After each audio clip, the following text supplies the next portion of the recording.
Bicara tentang masalah Tuhan itu menjadi pokok utama bagi kehidupan manusia, begitu. Kenapa? Karena menjadi aneh kalau kemudian orang itu tidak percaya pada Tuhan atau tidak memiliki, bukan bahasa percaya, keimanan pada Tuhan, begitu ya. Yang paling mudah kita untuk bisa membuat argumentasi bahwasanya Tuhan itu ada dan keberadaannya itu kita imani, tidak hanya sekedar percaya. Itu yang paling mudah saat ini adalah adanya sesuatu yang itu satu-satunya ya, yang kemudian kita akan diajak berdebat terkait itu. Misalnya apa? Bumi, ya. Bumi itu satu-satunya yang ada saat ini. Manusia berdebat apapun ceritanya, saat ini belum menemukan medium yang paling tepat untuk hidupnya manusia ya, kecuali bumi. Sudah penelitian apapun, antariksa manapun gak menemukan. Ya, apa yang kemudian paling ideal untuk hidup manusia saat ini selain bumi? Belum ada. Begitu. Dalam artian konsep ilmu semesta gitu ya. Oke, kalau kemudian bumi ini adanya bumi dengan manusia duluan mana? Iyalah, masa kalau manusia itu ada sebelum bumi terus dia ada di mana? Ya kan nggak mungkin. Jadi pasti bumi lebih ada dulu, begitu, ya kan? Jadi bumi pasti ada dulu, baru kemudian ada manusia. Artinya pada saat kita memahami seperti itu, maka bumi itu pasti yang membuat bukan manusia, gitu ya. Terus buatan siapa? Gitu kira-kira. Buatan makhluk sebelumnya nggak ada informasi makhluk sebelum manusia itu ya. Andai kan ada, makhluk itu disebut jin, gitu ya.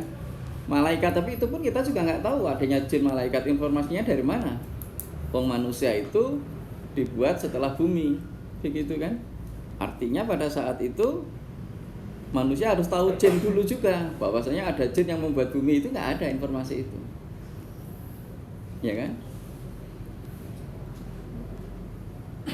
Nah yang terjadi, nanti kan kita pun sekarang kamu kenal jin gitu ya, ini ada yang kenal jin enggak? Tentu ada yang tahu apa itu jin itu ya. Ada yang sudah kenal malaikat? Ada yang sudah pernah melihat jin, melihat malaikat? Kalau kita ya nggak ada, tapi yang melihat kan sahabat itu ya, melihat jin apa itu iblis itu ya. Dia melihat ya waktu apa? Minta bantuan sedekah dari Baitul Mal itu ya. Atau kemudian mereka sahabat melihat malaikat, yaitu Jibril waktu mimbo-mimbo menjadi manusia mengajari tentang iman, Islam, ihsan itu loh. Artinya bisa melihat, asal mereka itu masuk ke medium manusia, masuk di koridor frekuensi manusia. Frekuensi mata itu bisa melihat pada frekuensi atau telinga ya, lupa ya, antara 20 Hz sampai 20.000 Hz itu kelihatannya suara itu ya. Kalau gelombangnya itu kurang dari itu, anggap aja begitu, mata-mata nggak bisa melihat gitu ya. Artinya pada saat seperti itu informasi tentang jin pun ya nggak ada yang mengatakan yang membuat alam semesta ini, begitu. Mereka pun juga menempati bumi ini, begitu. Nah dari sinilah maka kemudian kita yakin bahwasanya bumi ini tidak mungkin dibuat oleh manusia, tidak mungkin dibuat oleh makhluk.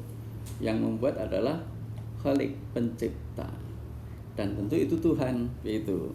Nah pada saat kita tahu bahwasanya yang menciptakan bumi itu Tuhan, ya sudah, berarti memang kita mesti membuat sebuah identitas terhadap sesuatu ya yang membuat bumi, yang kemudian identitas itu kita sebut Tuhan, begitu. Nah Tuhan itu bernama tentu ya. Nah pada saat Tuhan itu bernama, Tuhan itu menamakan dirinya yang disebut Allah atau Allah itu. Jadi Allah itu nama dari Tuhan. Sekarang kalau kita mengatakan Tuhan itu Allah gitu ya, sekarang yang membuat bumi itu Tuhannya siapa? Tuhanku kah? Tuhanmu kah? Itu pertanyaannya.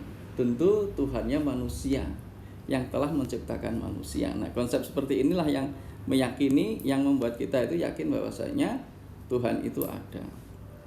Jadi pasti Tuhan itu ada dan Tuhan itu mesti bernama dan namanya itu Allah. Ini konsep yang paling sederhana bagi kita untuk mengetahui adanya Tuhan. Adakah konsep yang lain? Ada, begitu ya. Contoh yang paling sederhana juga, andaikan saya gitu ya, A gitu ya, mengirim surat ke B. Mengirim surat sekarang kan sudah jarang ya. Ini mengirim surat itu paling saya dapat surat itu lewat kantor pos itu dikirim ke rumah kan masih. Karena alamat saya lengkap gitu ya. A mengirim surat ke B. Setelah surat itu dibuat gitu ya, dimasukkan ke dalam amplop gitu. Kemudian pada amplop itu tidak ditulisi, kepada itu nggak ditulisi, kosong itu ya. Kepadanya kosong, dari siapapun juga kosong, begitu. Darinya nggak ada, kepadanya juga kosong. Tapi surat ini intinya ditujukan kepada B. Setelah A itu menulis surat, selesai dikasihkan di amplop, kemudian sama si A itu dibuang, katakanlah istilahnya dibuang aja, dibuang ke jalan di depan rumahnya. Kira-kira surat itu sampai nggak ke tempatnya B? Sampai nggak? Kok nggak sampai? Kenapa alasannya? Kok nggak sampai? Nomor 7 siapa nomor 7? Dihitung dulu, Mbak. 1, 2, 3, 4, 5, 6. Ya, sampai nggak? Nggak sampai. Kenapa? Karena nggak ada alamat. Oleh karena nggak ada alamat. Ya nggak ada identitas pengirim dan juga ini. Ternyata surat itu sampai ke B. Ternyata sampai ke B. Masuk akal nggak? Nggak masuk akal gitu ya. Artinya kamu tahu kalau ada satu surat dikirim dari A ke B, nggak ada alamatnya gitu ya, kok sampai ke B itu nggak masuk akal. Nah, kira-kira bumi itu mengelilingi matahari ya, satu kali kelilingan setahun ya waktunya. Ini kita ada di Epsilon. Jarak jauhnya dari matahari sekarang ini, posisi bumi merupakan jarak jauh dari matahari, kan posisinya elips gitu ya. Ini matahari, ini bumi juga di sini. Nah, ini bumi sekarang di posisi terjauh, tapi sekarang sudah mendekati. Ya, bulan-bulan Juli kemarin paling dekat dengan paling jauh dengan matahari, sehingga kita merasakan suasana dingin. Agustus ini agak mendekat, begitu ya. Nanti dia akan mengelilingi orbitnya di tempat yang paling dekat dan seterusnya. Itu tidak boleh pindah, nggak boleh pindah loh ya. Kalau pindah bahaya sekali, tabrakan dengan Merkurius, Venus gitu ya, begitu. Dan berputarnya pun harus kecepatannya tetap terus, begitu. Nah, kok ada yang mengantarkan bumi ke alamat-alamat manzilah, alamat-alamat dia itu menempati orbitnya, itu siapa yang ngirim? Berangkat sendiri kah? Ada yang memberi alamat kah? Ada yang kira-kira memberi alamat? Ada yang memberi alamat, ya Tuhan gitu ya. Seperti surat tadi.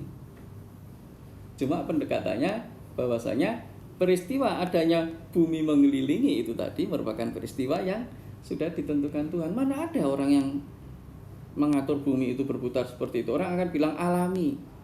Yaitu alami, ya alami itu yang disebut Tuhan.